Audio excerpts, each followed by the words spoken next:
Hey everybody, I'm wiring up the tractor today. You only need 4 wires: ground, battery, magneto, and solenoid. You can pause this if needed. And by the way, that's a B, so that's an S.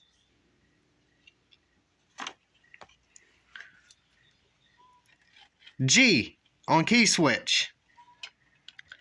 Ground is bolts to one of your mounting bolts.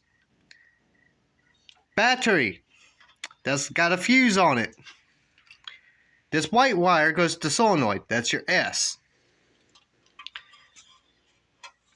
Battery, fuse, battery side of solenoid. Alternator wire, battery side of solenoid. My white wire is solenoid, goes to one of the pins. The other one's a ground. I hope this helps.